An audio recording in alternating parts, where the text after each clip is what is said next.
Nah itu dia, pemirsa hidup sehat biasanya jantungnya berdebar kalau apa nih? Kalau dokter Hekal, kalau kenapa nih biasanya? Kalau apa ya? Kalau menerima suatu yang berita bahagia. Berita bahagia. Betul. Aku deg-degan tadi kata dokter Hekal bener, berdebar-debar kalau ketemu gebetan ya dok ya. Tapi Intan ya, Iya. selain ketemu gebetan, yang paling bikin berdebar kencang itu adalah kalau ketemu calon mertua.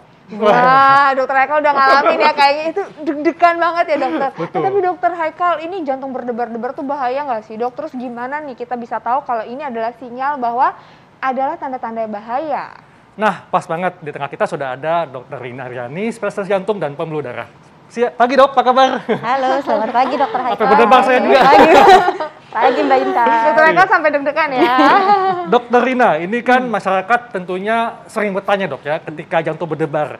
Nah, ada yang mengatakan kalau misalnya jantung berdebar, itu tidak selalu menjadi gejala penyakit jantung. Ini fakta atau mitos dok? Itu fakta jelas. Ya. Jadi tadi kayaknya udah diceritain bahwa berdebar itu sebenarnya harusnya kan jantung kita kalau lagi mompa kita nggak sadar ya. Betul. Nah jadi pada saat jantung itu memompa menjadi lebih kencang atau jadi lebih cepat atau tidak teratur, biasanya kita jadi ngeh kalau kok jadi berasa ya denyut jantungnya gitu. Nah itu kita sebut sebagai berdebar biasanya. Nah itu bisa timbul karena berbagai hal. Jadi pada dasarnya tubuh kita itu kan punya respon kalau misalnya ada kejadian tertentu. Ya. Jadi ada yang namanya saraf simpatis. Jadi kalau misalnya kita ada mau ujian, mau ada kejadian yang menegangkan, menyedihkan, itu tuh tubuh kita disiapkan untuk menerima hal itu. Jadi untuk menyiapkan jantung dan tubuh kita untuk beraktivitas lah ya. Betul. Nah itu juga jadi bisa bikin berdebar-debar rasanya. Jadi banyak sekali hal yang bisa membuat jantung itu bekerja lebih aktif. Kecapean, terlalu stres, marah-marah, sedih, ketemu cemas, gebetan. ketemu gebetan, mau ujian, mau live gitu misalnya.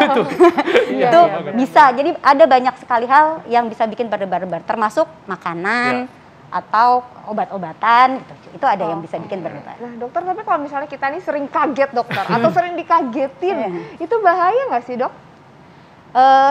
Ya bahaya buat jantungnya sih enggak, cuman ya jadi deg-degan aja. Jadi otomatis kan kalau akan normal kalau kita dikagetin, ya itu pada saat kita dikagetin badan itu kan harus menyiapkan dirinya untuk apapun yang kejadian respon, kan dok, gitu. ya? Harus respon kan, kalau misalnya dikagetin terus kitanya slow aja gitu kan aneh juga kan.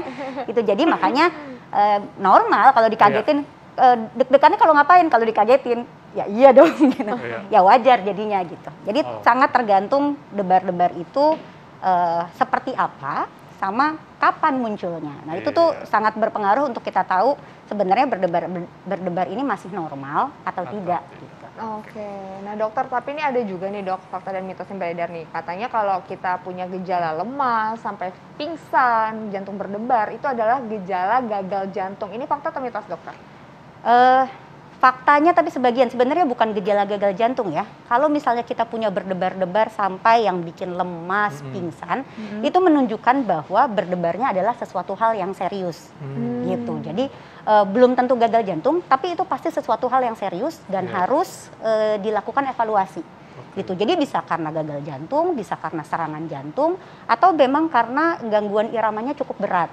Jadi kalau misalnya gangguan irama itu sangat cepat, itu bisa membuat jantungnya tidak memompa maksimal kan. Kalau misalnya denyut jantungnya sampai 180 gitu, ya kan akhirnya pompa jantungnya jadi nggak optimal, akhirnya bisa lemas, bisa pingsan. Gitu. Jadi lebih ke arah kalau ada keluhan tambahan seperti tadi, itu tandanya ada gangguan yang cukup serius. Gitu. Dokter.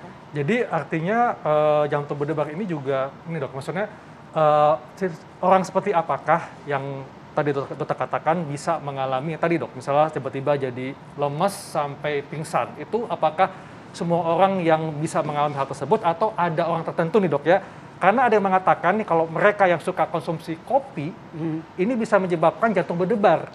Ini fakta atau mitos? Yang kopinya dulu ya. Yang kopinya, apakah kopi bisa menyebabkan jantung berdebar? Bisa, itu fakta. Tapi tidak selalu. Jadi kopi ini agak kasihan ya, dia sering dijadikan kambing hitam model berdebar-debar. Dulu memang dianggap mitosnya kalau minum kopi pasti jadi berdebar-debar. Tapi ternyata studi-studi yang mendata orang-orang minum kopi itu ternyata enggak. Apalagi kalau dia peminum kopi rutin. gitu. Jadi kalau dia memang peminum kopi rutin yang setiap hari minum 1 gelas dan 2 gelas sehari, itu nggak ada hubungannya katanya sama berdebar-debar. Yang biasanya kadang-kadang ada keluhan berdebar kalau peminum kopi baru atau kadang-kadang minum kopinya ya bareng dengan obat-obatan atau dengan kondisi lain yang bisa membuat orang tersebut menjadi beresiko untuk gangguan irama jantung. Jadi artinya kalau mereka yang suka rutin minum kopi sudah terjadi toleransi dok, sehingga jantungnya tidak berdebar-debar. Iya, jadi kalau dia sudah coffee drinker ya, kronik yang udah minum kopi lama, itu akan baik-baik aja. Malah biasanya kalau dia nggak minum kopi rasanya jadi nggak enak gitu. Jadi studi-studi yang baru tuh malah bilang kopi itu malah lebih dalam tanda kutip protektif malah untuk terjadinya, tapi yang kronik ya. Jadi jangan coba-coba, oh iya kan kopi bagus ya, nggak pernah minum kopi, minumlah kopi hitam gitu yang espresso gitu, ya nggak karuan jadinya jantungnya. Tapi kalau peminum kopi kronik itu ternyata nggak ada hubungannya sama debar-debar. Oh jadi nggak ada hubungannya, cuman kalau misalnya ada kondisi-kondisi tertentu ya dokter ya? Ya kalau dia lagi itu peminum kopi baru, kadang-kadang kan kopi juga kandungan kafeinnya beda-beda ya. Kadang ada kopi yang dia sudah toleransi kandungan kafeinnya, terus habis itu dia berganti ke kopi yang kandungan kafeinnya lebih tinggi. Nah itu mungkin bisa menyebabkan rasa tidak berdebar-debar atau rasa tidak nyaman. Atau yang belum pernah minum kopi tiba-tiba pengen kan kongko-kongko minum kopi gitu ya. Ya kalau nggak biasa nggak enak rasanya. Iya, harus hati-hati juga ya berarti ya dokter. Nah dokter, tapi ini dok, ada nggak sih tanda-tanda tertentu nih ya, misalnya kayak kita tuh katanya kalau jantung berdebar kencang ini tanda katanya tekanan darah tinggi, tapi kalau jantungnya berdetak normal ini tanda tekanan darah normal. Ini fakta atau mitos dok? Mitos, jelas. Oh mitos. Mitos. Karena darah tinggi tidak ada hubungannya sama denyut jantung. Darah tinggi berdiri sendiri, denyut jantung berdiri sendiri. Jadi kita tidak boleh mengandalkan atau mempercayakan oh denyut jantung saya sedang baik-baik saja, tandanya tekanan darah saya normal. Atau kebalikannya.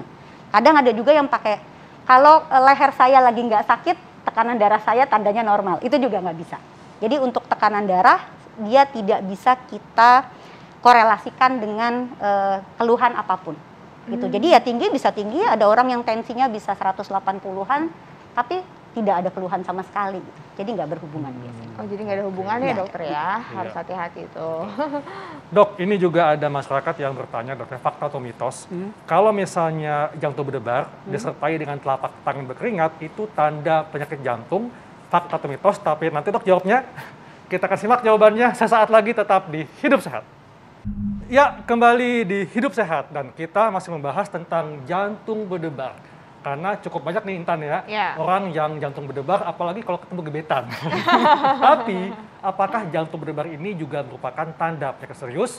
Nah, kita tadi sempat bertanya ke Dr. Rina mengenai kalau ada orang dok ya, yang jantung berdebar disertai dengan telapak tangan berkeringat adalah gejala penyakit jantung. Ini fakta atau mitos dok?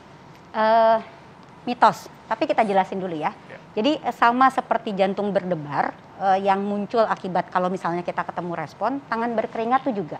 Jadi saraf simpatis yang tadi kita sebutkan itu kalau misalnya ada respon atau ada stimulus yang membuat membentukkan jantung bekerja, sama metabolismenya juga akhirnya kelenjar keringatnya juga bekerja. Jadi akhirnya keringetan juga. Sama kan kayak kalau kita mau ujian, kan deg-degan terus sama keringetan kan. Nah itu sama. Jadi di kondisi-kondisi normal pun selama ada rangsangannya, jadi ya entah lagi panik, entah lagi cemas, entah lagi marah, keduanya bisa muncul. Jadi berdebar-debar dan keringatan itu juga bisa muncul. Tapi bisa juga dia muncul kalau ada kelainan medisnya. Jadi kalau memang ada juga beberapa penyakit yang bisa membuat kondisi seperti itu. Misalnya kelainan hormon tiroid misalnya. Kelainan jantung pun juga bisa kalau memang ada gagal jantung yang akhirnya membuat jantungnya harus bekerja lebih kuat gitu. Tapi tidak berarti kalau misalnya kita punya debar-debar sama tangannya keringetan, itu langsung kita bisa vonis ini orang sakit jantung gitu. Balik lagi cari tahu dulu apa yang menyebabkan dia berdebar-debar sama keringetnya kenapa. Gitu. Tapi dok ada nggak sih kondisi medis yang akhirnya kayak membuat wah ini ternyata adalah sign berbahaya nih bahwa berdebar dan juga tangan berkeringatnya? Iya, biasanya ada keluhan penyertanya. Jadi kita harus tahu apa pencetusnya dulu pertama. Kapan sih dia muncul berdebarnya? Oh iya, kalau lagi mau ujian nasional gitu, ya wajar lah ya gitu.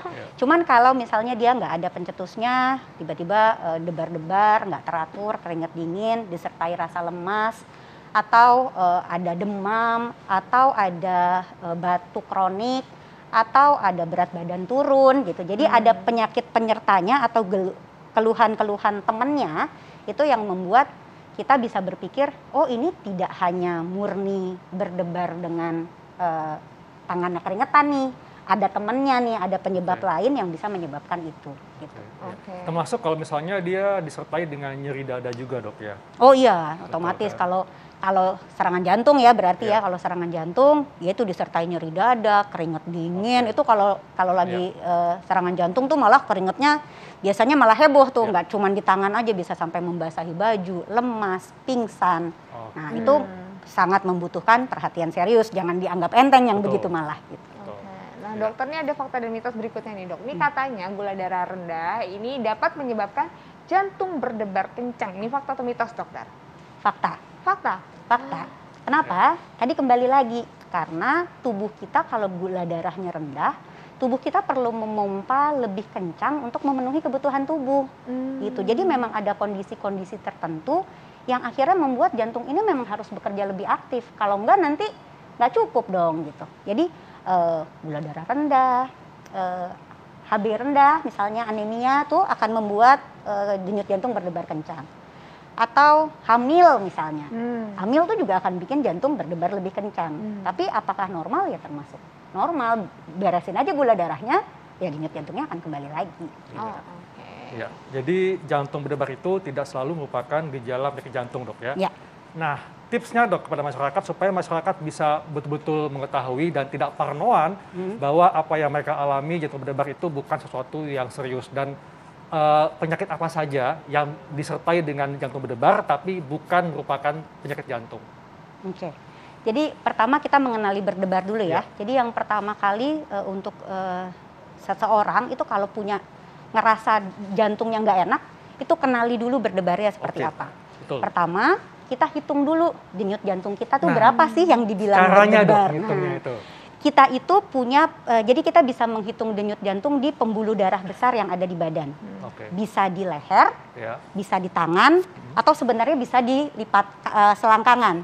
Tapi agak PR ya kalau di selangkangan ya. Jadi biasanya pilihannya di leher, jadi di leher itu kita ambil dari tengah, terus kita geser ke kanan atau ke kiri sedikit, kita akan mendapatkan yang rasanya duk-dukan gitu kan, duk-duk. Nah itu adalah denyut jantung. Atau kita juga bisa ambil di tangan kiri atau kanan-kanan terserah, tapi kita ambil dari pinggir, terus kita geser ke tengah sedikit. Nah kita akan dapat juga tuh denyut jantungnya. Nah dari situ kita hitung dulu. Kadang-kadang ada yang berdebar, saya berdebar nih, berapa denyut jantungnya? Tahu nggak? Nggak tahu. Gitu. Nah, hitung dulu. Kalau kita rasa denyut jantungnya yang dipegang itu teratur, kita bisa menghitung 15 detik saja. Jadi pakai jarum jam, hitung 15 detik, kemudian kita kali 4. Kalau misalnya dirasa iramanya nggak teratur, kan bisa ya. Kalau teratur kan duk, duk, duk, duk. Nah, kalau misalnya nggak teratur itu yang duk, duk, duk, duk, duk gitu. Nah, kalau yang dangdutan gitu, hitungnya semenit. Nah, jadi pertama kita hitung dulu. Normalnya dia harusnya ada di kisaran 60 sampai 100 lah ya. 60 sampai 100 per menit. 1 menit per 1 menit. Nah, setelah udah denyut jantung saya begini. Kemudian kita kenali lagi juga karakteristik debar-debarnya. Tadi apakah dia modelnya teratur tapi cepat duk duk duk duk duk duk gitu kan? Atau modelnya ada skip beat. Jadi muncul normal terus habis itu ada irama melenceng sedikit. Nanti muncul lagi. Nah, itu sangat membantu untuk kita mengenali sebenarnya berdebar yang kita rasakan seperti apa. Dengan 2 itu saja udah sangat membantu tuh. Kalau kita hitung, oh masih 80, ya masih nggak apa-apa kali. Atau enggak masih 95. Orang akan merasa berdebar, tapi sebenarnya karena biasanya dia denyut jantungnya 60, tapi sekarang jadi 90. Gitu. Makasih banyak dokter. Baik dok, terima kasih penjelasannya. Makasih dokter. Ya. Ini jadi udah nggak takut lagi ya kalau jantung berdebar. Jadi ada kondisi-kondisi yang memang itu adalah normal. Tapi kalau misalnya tadi menemukan ada gejala-gejala lain yang tidak normal, harus segera periksa ke dokter ya dokter. Betul. Ya. Dan nggak terasa Intan, sudah 1 jam kita membahas semua hal ini dan saatnya kami pamit. Iya, jangan lupa terus saksikan Hidup Sehat setiap Senin sampai Jumat jam 9 sampai jam 10 pagi hanya di TV One. Saya Dr. Hekal, Saya Intan Somadina. Indonesia Hidup Sehat!